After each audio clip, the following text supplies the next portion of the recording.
Acabou a espera. A primeira decisão de juros de 2026 está tomada. Isso e mais agora aqui no nosso Morning Call, dia 29/1 de 2026. É isso aí, pessoal. Muito bom dia a todos por aqui, Max Braga. E sim, então, tivemos enfim a primeira reunião, a primeira super quarta, né, onde cruzam-se ali os alinhamentos de taxa de juros no Brasil e nos Estados Unidos. E o que aconteceu foi que aconteceu que era amplamente esperado, nada diferente do que já era precificado pelo mercado. Lá nos Estados Unidos, o FONC manteve a taxa alvo deles lá, né, dos Fed Funds, no intervalo de 3,50 a 3,75. Essa é uma banda que funciona lá, tudo em linha com o mercado, e adotou um tom de pausa mais dependente ali de dados para confirmar os próximos cortes, né? Reconheceu que a atividade ela está num ritmo sólido, a inflação ainda acima da meta e sinais graduais de arrefecimento do mercado de trabalho. Tá? Então tudo isso reforça uma postura de cautela. Não foi uma decisão unânime, houveram divergências, tá, na hora da votação. Então, assim, é dovish o comunicado, né, ou seja, mais suave, mas indica, sim, uma flexibilização que ela ainda permanece no radar, mas de qualquer forma vai ser um pouco controverso agora em relação às notícias. Provavelmente o Trump deve falar alguma coisa, enfim. Jerome Powell também fez declarações falando que o Fed está pronto para tomar decisões a cada reunião, enfim, é isso. E aqui no Brasil, então, a taxa Selic, a taxa básica da nossa economia, foi mantida em 15%. Mas no comunicado tivemos algo diferente do que vinha assim, sendo colocado nos anteriores. Né? Sim, ainda está lá dentro do comunicado, reforça, né, a necessidade de manter a taxa em patamar restritivo por um tempo, por um período prolongado, né, com as palavras ali do comunicado. Porém, é, trouxe ali uma sinalização mais construtiva, ao indicar também que caso, tá, o esperado se confirme, o cenário esperado se confirme, pretende iniciar, né, no caso, a flexibilização da política monetária já na próxima reunião, que seria então em março. Tá?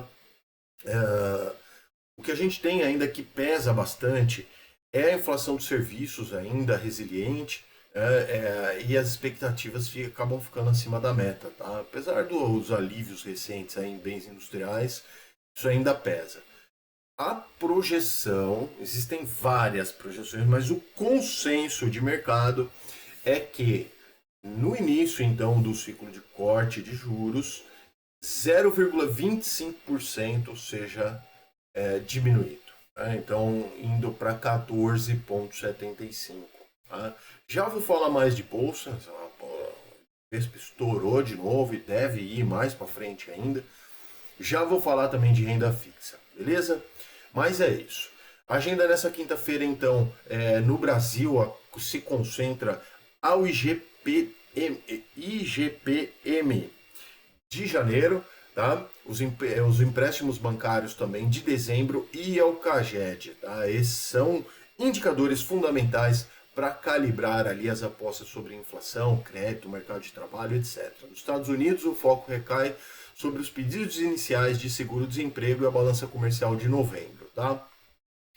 Os mercados, então, ontem nos Estados Unidos fecharam mistos, Dow Jones 0,02 positivo, Nasdaq 0,01 negativo, perdão, minto, S&P 500 0,01 negativo e a Nasdaq avançou um pouquinho, 0,17. Aqui no Brasil, mais um dia de alta forte, mais recordes aí para a nossa Ibovespa, avançou 1,52% aos 184.691 pontos.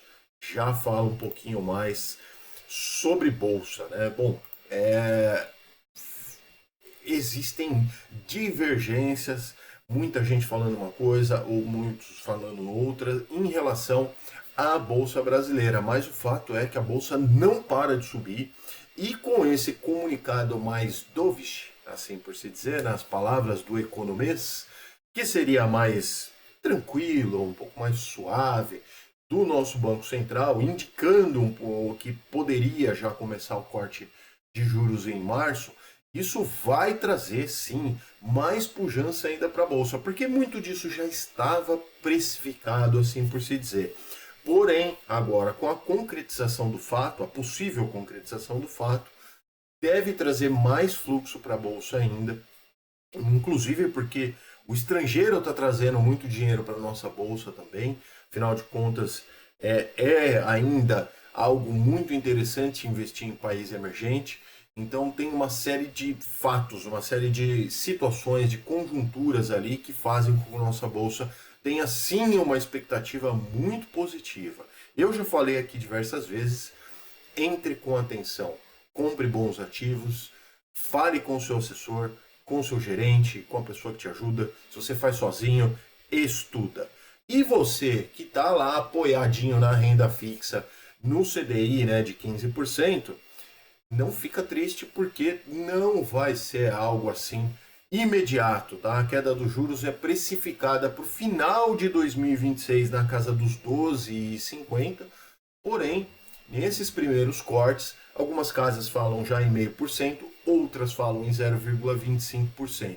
Caindo nessa velocidade, você ainda tem pelo menos esse ano de 2026 para aproveitar o 1% ao mês, que é o famoso índice ali, o famoso meta de rentabilidade que o brasileiro busca, tá bom? Então, você que está na renda fixa, calma, não aqueça seu coração ainda, tá bom? Vamos falar de hoje, então. Os índices futuros operam em alta nessa quinta-feira. Os investidores agora também, né, depois de diluir aí a questão dos juros lá nos Estados Unidos, analisam os balanços das grandes empresas de tecnologia. Tá? No aftermarket, que é depois que o mercado fecha, ele ainda tem mais um pouquinho de negociação. As ações da Meta, ou mais conhecida como Facebook, subiram 7%. Depois de bons resultados ali no primeiro trimestre, de vendas inclusive. Já os papéis da Microsoft caíram 6% no mesmo período, aftermarket, refletindo aí a desaceleração da computação em nuvem.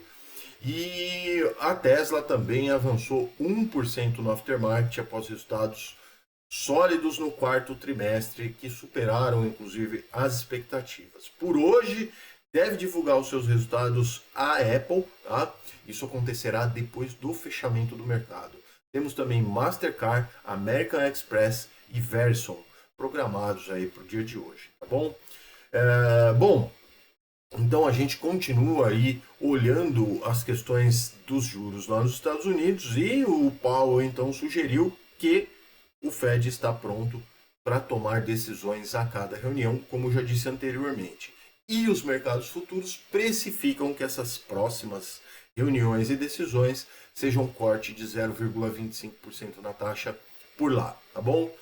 Números então, Dow Jones 0,07, tudo positivo. 0,07 Dow Jones, S&P 500 0,24, Nasdaq Futuro 0,37. Mercados na Ásia fecharam em alta na sua grande maioria, investidores acompanhando também de perto desdobramentos na Indonésia, depois que teve uma queda no índice lá em Jacarta, despencou mais de 8%, depois que, inclusive, né, despencou 8%, inclusive após Não, inclusive não, ficou errado, mas tudo bem, vamos voltar. O índice lá em Jacarta, o Jakarta Composite, despencou 8% na quarta-feira, depois que a casa de índices, né, que a provedora de índices, MSCI, alertou para um possível rebaixamento do país ao status de mercado de fronteira, tá? Vamos aos números também. China 0,16% positivo, Japão 0,03% positivo, Hong Kong 0,51% positivo, a Índia também subiu 0,30% e na Austrália caiu um pouquinho 0,07%. Mercados da Europa então operam também em alta, investidores atentos a uma série de balanços ali de uma das maiores empresas da Europa. Resultados financeiros, então, devem ser, por hoje, né? Deutsche Bank, ING, Wizz Air, Rocher, Swiss Bank, ABB, Zanoff, Nokia, SMT Microelectronics, SAP, entre outros, tá? Tem uma série de resultados aí na mesa. DAX na Alemanha, então, 0,30 de queda, Stock 600, 0,54 de alta, Reino Unido, 0,62 de alta, França, 0,93 de alta e na Itália também sobe um pouquinho, 0,47. Para passar a régua no dia de hoje, os mercados de commodities, o petróleo sobe pelo terceiro dia consecutivo, depois que o Trump então alertou o Irã ali, que para que chegasse perto, né, chegasse logo a um acordo nuclear ou enfrentasse ataques militares. Reacende ali as preocupações com possíveis distúrbios no Oriente Médio. E as cotações do minério de ferro lá em Dalian, na China, fecharam em alta após 2 sessões já consecutivas de baixa, impulsionadas então pela retomada da demanda, da produção na China, siderúrgicas voltando a operar após a manutenção que sempre fazem no começo do ano. Petróleo Brent, forte alta em 1,45, 69 dólares e 39 centavos o barril. Minério de ferro também uma boa alta lá em Dalian, 1,78 de alta, e o nosso Bitcoin, mais um dia que abre aqui, né, as negociações em queda, 1,26 aos 88.062 dólares a unidade. Tá difícil aí para o Bitcoin, tá? Esse era o vídeo de hoje, então ficou um pouquinho grande também, todos os dias os vídeos estão ficando grandes, mas se inscreva no canal independente disso, deixe seu comentário, deixe seu like, compartilha com seus amigos e aqui do lado, se você quiser receber notícias de mercado financeiro, entre outras coisas bem legais, hein?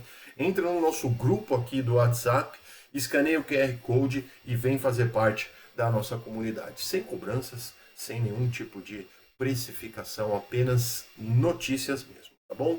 Um forte abraço a todos, nos vemos amanhã. Tchau!